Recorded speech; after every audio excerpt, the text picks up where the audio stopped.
প্রশ্ন আল খাবিসাতু লিল খাবিসিনা ওয়াল খাবিসুনা লিল খাবিসাত, এই আয়াতে আল্লাহ তাআলা বলেছেন যে পুত পবিত্র থাকবে, যে পুত পবিত্র থাকবে আল্লাহ তাআলা তার সহধর্মিণীকে পুত পবিত্র রাখবেন।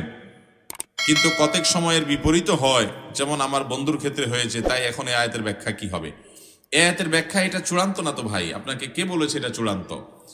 এই আয়াত পড়ে অনেকে ভুল বুঝে, অনেকে মনে করে আয়াতে আল্লাহ বলেছেন যে খবিস মহিলারা খবিস পুরুষদের জন্য, আর ভালো মহিলারা ভালো পুরুষদের জন্য।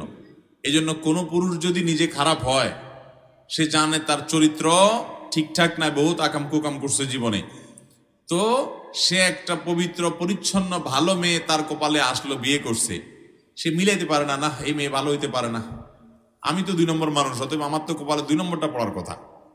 সে নিজের বউয়ের প্রতি খারাপ ধারণা করে। এই আয়াত ভুল বুঝার কারণে, এটা আয়াতের মর্ম এভাবে নয়। এই আয়াতের একটা ব্যাখ্যা হলো, একটা প্রসিদ্ধ ব্যাখ্যা হলো, মন্দ কথা সেই সকল লোকদের জন্য যারা মন্দ, তারা মন্দর উপযুক্ত। এর মানে গালিগালাজ করা না, মানে সে মন্দ হলে তার প্রাপ্য মন্দ হয়, আর যদি সে ভালো হয় তার প্রাপ্য ভালো হয়।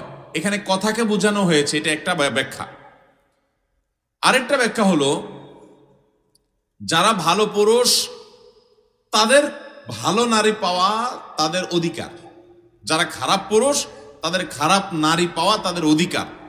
এর মানে এইটা না যে যত মানুষ ভালো হয় তাদের স্ত্রীরা সব ভালো হয়, যত মানুষ খারাপ হয় তাদের স্ত্রীরা সব খারাপ হয়। আল্লাহ এখানে কোনো সংবাদ দেন নাই, এটা জাস্ট তার উপযুক্ততা বলছেন যে তুমি খারাপ, তো তোমার খারাপই পাওয়ার হক এবং ওইটাই তোমার পাওয়া উচিত।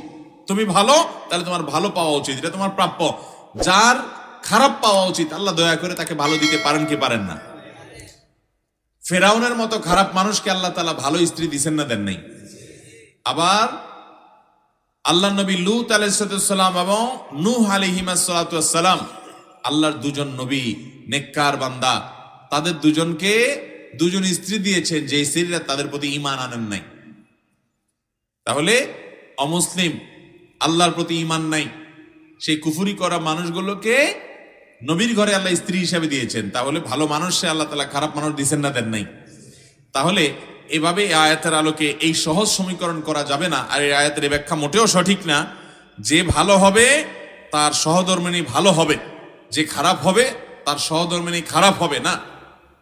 মানে এটা আল্লাহ রাব্বুল আলামিন, যদি আপনি এই ব্যাখ্যা নেন, কারণ এটা অনেক মুফাসসিরদের ব্যাখ্যা, তাহলে সেক্ষেত্রে এর অর্থ দাঁড়াবে যে ভালো তার প্রাপ্য ভালো, যে মন্দ তার প্রাপ্য মন্দ। কিন্তু এর মানে এই না যে সে মন্দই পাবে, আল্লাহ তাআলা দয়া করে তাকে ভালো দিতে পারেন। আবার একজন ভালো মানুষকে মন্দ মানুষ দিয়ে আল্লাহ পরীক্ষা করতে পারেন। আল্লাহ তাআলার কাজ হিকমত এবং রহস্য থেকে খালি না, বিধায় এর সম্পর্কে আমরা ভুল না বুঝি।